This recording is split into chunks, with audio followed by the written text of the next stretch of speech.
Hello and welcome to the Of Interest podcast. I'm Gareth Vaughan from interest.co.nz. In May, it emerged that the Australian Securities and Investments Commission, or ASIC, is investigating the ANZ Group's role in a $14 billion 2023 Australian government bond issue. The ANZ Group is, of course, the parent of New Zealand's biggest bank, ANZ New Zealand. Whilst the ASIC investigation isn't related to ANZ New Zealand, the Financial Markets Authority here in New Zealand is separately investigating two complaints of possible market manipulation in New Zealand's wholesale interest rate and government bond markets. In terms of this FMA, or these FMA investigations, it's not yet known what entities or individuals are the subject of them. Joining me to discuss the ANZ case in Australia is someone who's shed a lot of light on it, Jonathan Shapiro, a senior reporter at the Australian Financial Review. Hi, Jonathan, and welcome to the Of Interest podcast. It's fantastic to have you with us. Thanks, Gareth, and it's great to be. Thanks for inviting me on the show. I'm happy to explain and talk about whatever questions you have. Brilliant. That's what we like to hear. Look, so just before we do jump into that, I just thought it'd be interesting to just fill our listeners in a little bit about yourself, including your background, because you have actually worked for ANZ at one point. Yes, that's true. So I'll give you the abridged version of my background, but came to Australia around 2003. Around 2005-06, I got a job as a finance journalist at a trade publication called Ensto, and that covered fixed income, corporate debt issuance, and covering deals in Australia and quite a few in New Zealand, where there's quite a more active retail bond market. And 2008, I got a job at ANZ on the debt syndicate desk. So I got to live and breathe, the ANZ markets, laugh on the ANZ markets dealing room, made a lot of friends. It was a really good experience. Didn't last very long, unfortunately. It was the global financial crisis. So there was a, rationalization in response to that. So went back to my old job reporting on fixed income. And then 2009, got a job at the Financial Review in Australia and been working there now. November will be 15 years. So, covering broad financial markets, but my background has always been in fixed income markets. Yeah, and obviously that time at ANZ gives you great context for what we're talking about today, and what goes on in the markets. So look, I mean, you have described this issue with ANZ as the biggest scandal in ANZ's 182-year history. I mean, that's really strong stuff. So I'm just, and obviously no one has yet been accused of any wrongdoing. Investigations ongoing. Yeah. So can you explain why you describe it as such? Well, I mean, I guess that the bank would strongly disagree with that characterization, that it's a big scandal. But for me, I think it's an enormous scandal because of what is being alleged and what it involves. So, there's we can go into this in detail, but there's three separate issues at play. But the scandal really revolves around ANZ's involvement in a government bond issue. So the Commonwealth of Australia, the government authority was raising money from the market, and ANZ was hired to facilitate this bond issue and to manage the risk. And exactly what that involves is a little bit complicated, but ultimately they were acting on behalf of the government, the Australian taxpayers, to help them raise money. And what is alleged is that in that role, they might have moved the market in their favour and made trading profits. And those trading profits came at the expense of the government, because ultimately their alleged actions, forced up the government bond rate, forced government to pay, lock in maybe we calculated about 5 basis points extra than what they might have otherwise done. And that's for $14 billion of debt over 11 years. So imagine, you're about to get a mortgage for 30 years and the rate moves against you for 5 basis points, and you're stuck with that, high interest rate loan for a long period of time. So, it's the government, they're acting for our sovereign entity. And if there's any one client you want to do the right thing by, it would be your government. So, for all those reasons, we think what is being alleged here, because it involves alleged manipulation of a key interest rate, the government borrowing cost, and it involves a client, the sovereign, we think that this is a scandal that, what's being alleged here is very serious, and everyone really has an interest in the outcome. Yeah, fair enough. There are 2 or 3 different strands to this, though, aren't there? Can you just give us a brief rundown on what they are? So, and ANZ have categorised it in this way, and we would agree that with how they've characterised it, and they say there are 3 separate but related controversies or issues, and I think they break them up so they can deal with them one at a time rather than face this giant big scandal all in one go. So the first is what I was describing earlier, which is April 2023, ANZ was hired to assist the government in a $14 billion bond sale. They were hired as a risk manager.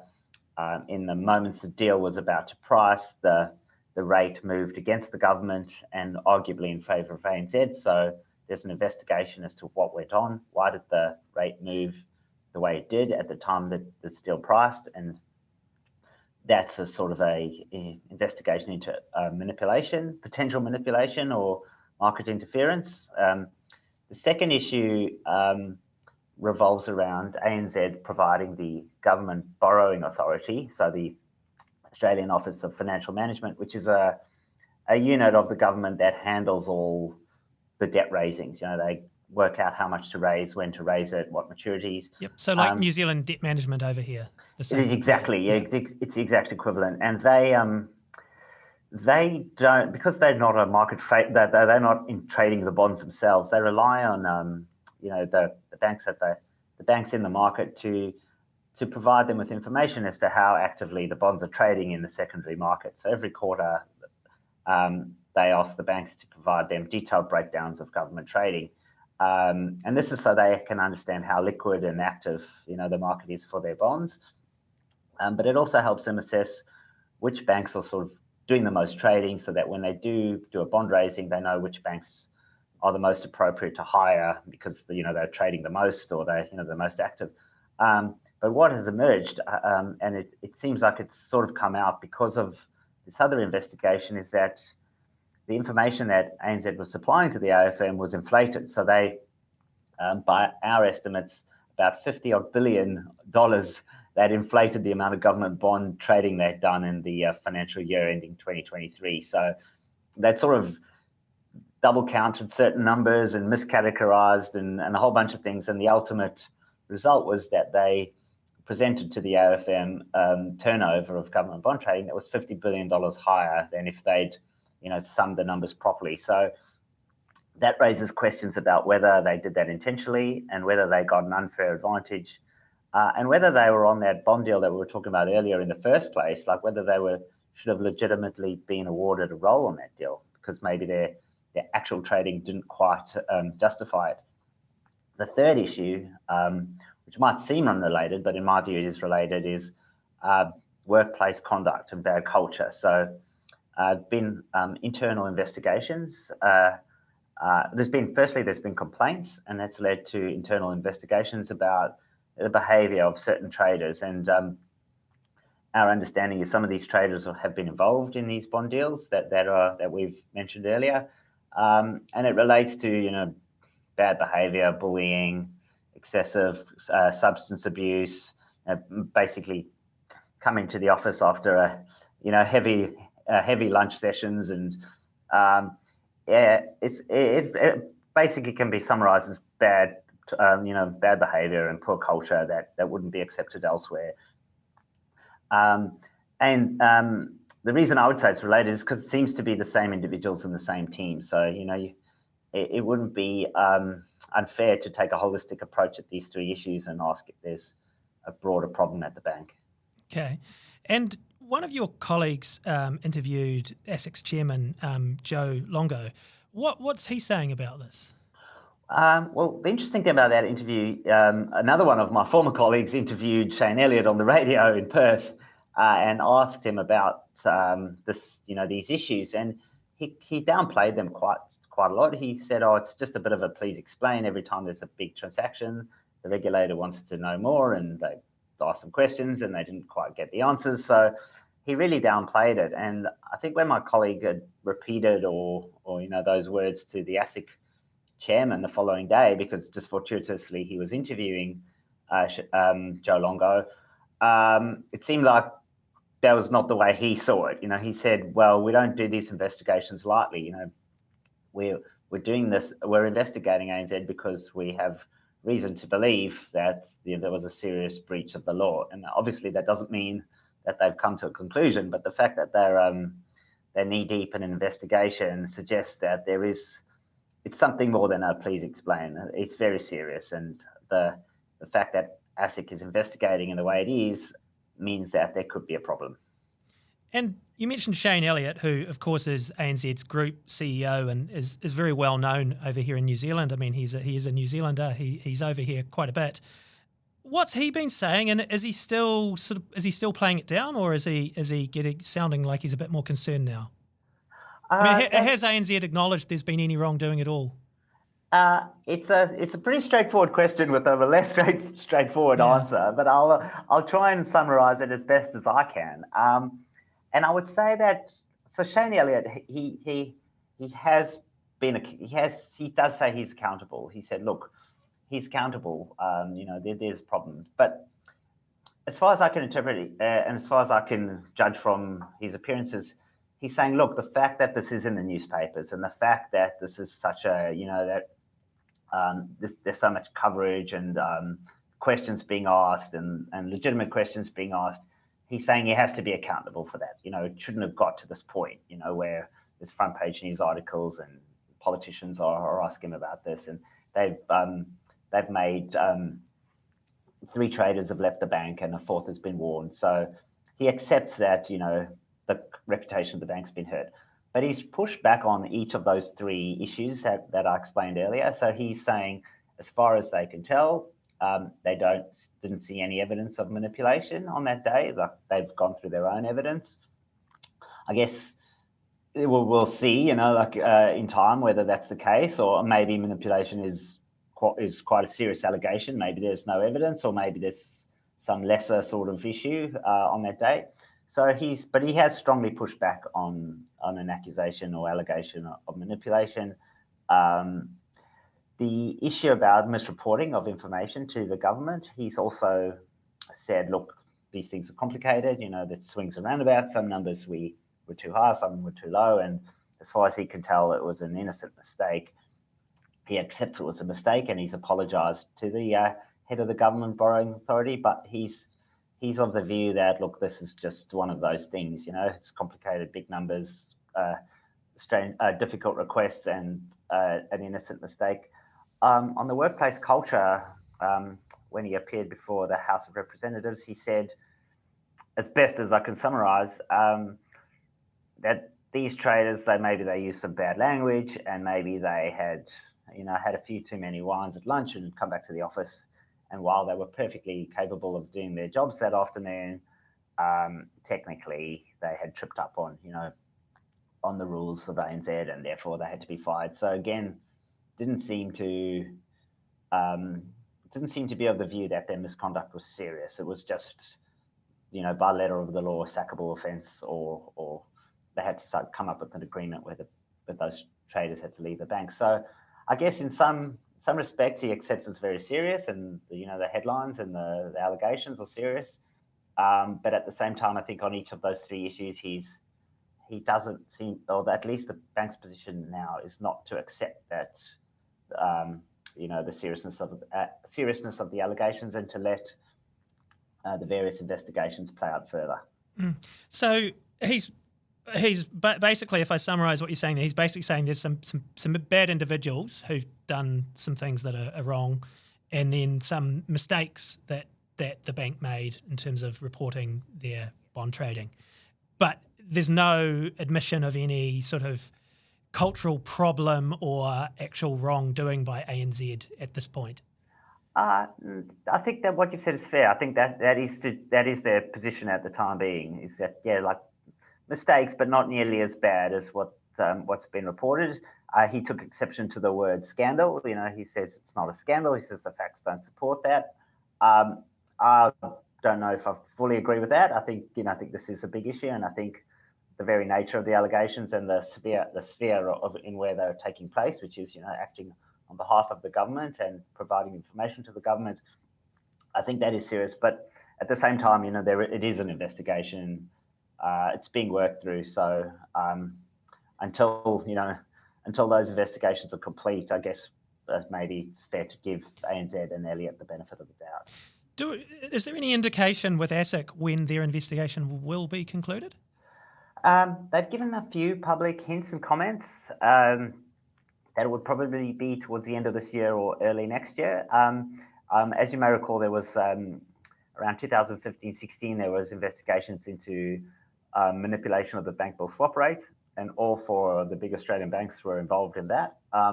That was very complicated. It went over quite a long period of time. There was a lot of information and data that they had to process, so that took a while. This one, as far as I understand, it might not take as long. It's quite an isolated event. That April 2023 bond issue was a period of a day, and maybe the hours and days before and after. So it's quite an isolated incident.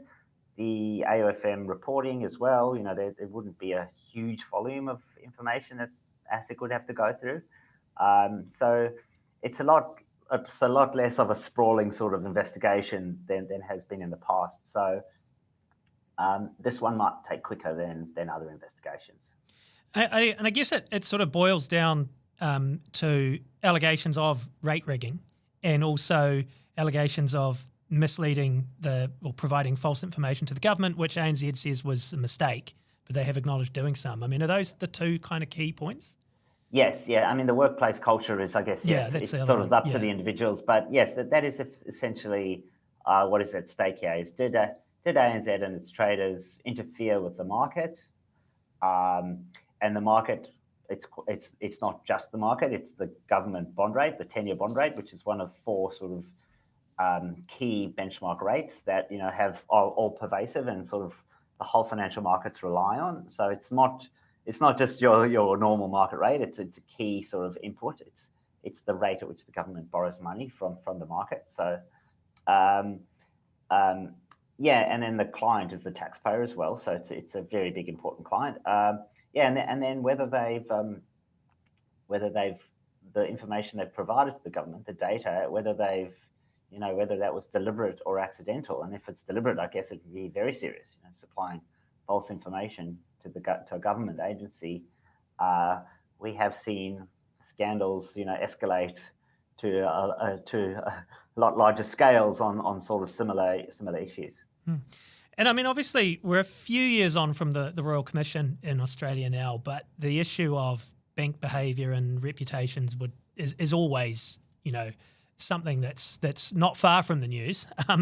So, look, I guess in terms of what's at stake here for ANZ, I mean, obviously, reputationally, even the fact that ASIC is investigating is bad news. Obviously, they haven't concluded their investigation yet, but reputationally, it's not good. And financially, potentially, if they were found guilty of any of this, I imagine that could be quite serious. Yes and no.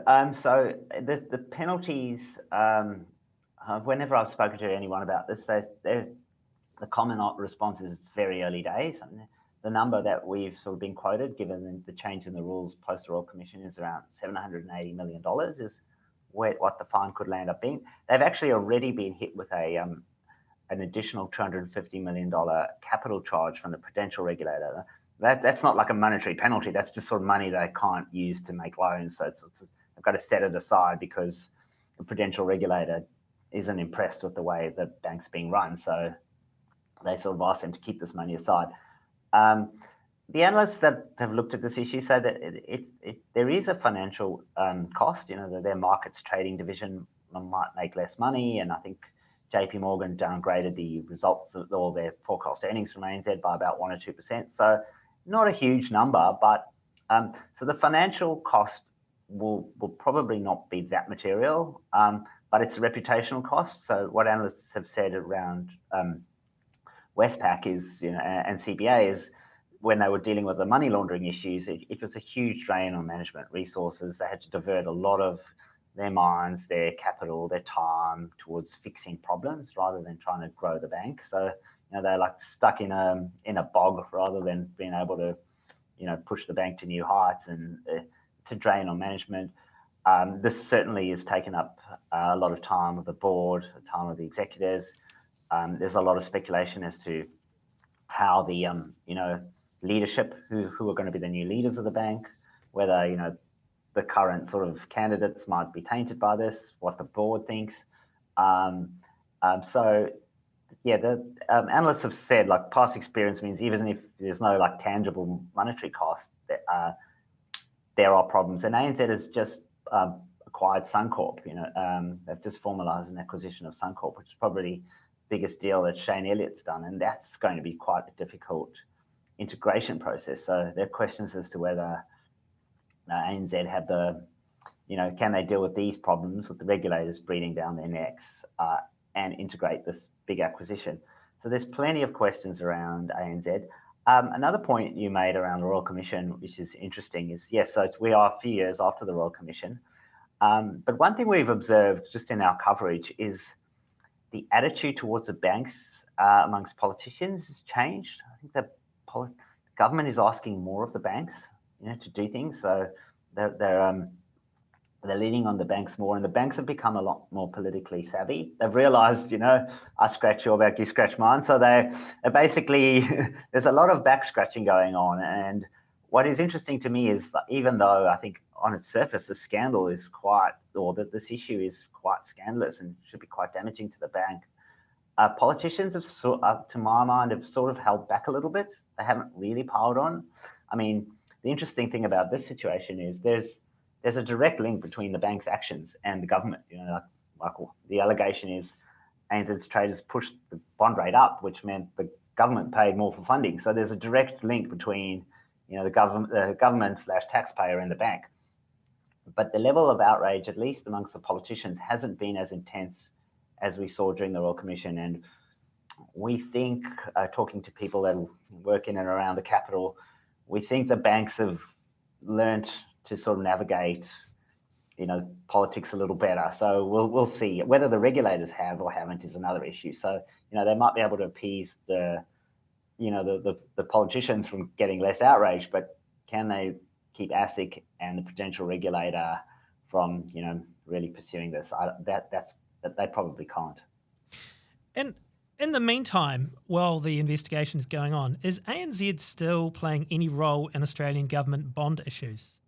Well, nothing official has been said. So there's been no announcement saying ANZ will not be, but they have been left off the last three government bond raisings. So, and we can only assume, and no one's told us otherwise, that it relates to the concerns over what we've been reporting about. So as yet, they haven't been added back on, and they're missing out, and they wouldn't be happy about that.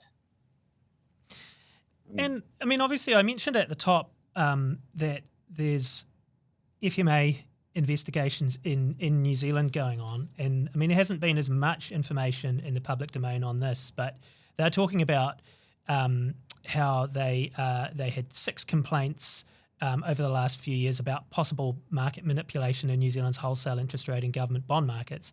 They've considered them, and they have decided to take no action in relation to 4 of them. But they are still considering 2 complaints with their investigations ongoing. Now, you've had a bit of a look at this as well, and obviously we're interested in what might or might not have happened in New Zealand in this area. What's your sense of this? Does it sound like it could be something similar to what ANZ's accused of in Australia? Yes, and look, to be fair, I've relied a lot on the reporting out of New Zealand on this. So we've sort of taken the reports out of New Zealand and try to ask around and contact the banks here and contact anyone else that might know anything. And it does seem similar, like a variation of the same theme. It was an inflation-linked bond issue. The bond issue was much smaller than the $14 billion issue, but the movement in the rate was a lot larger.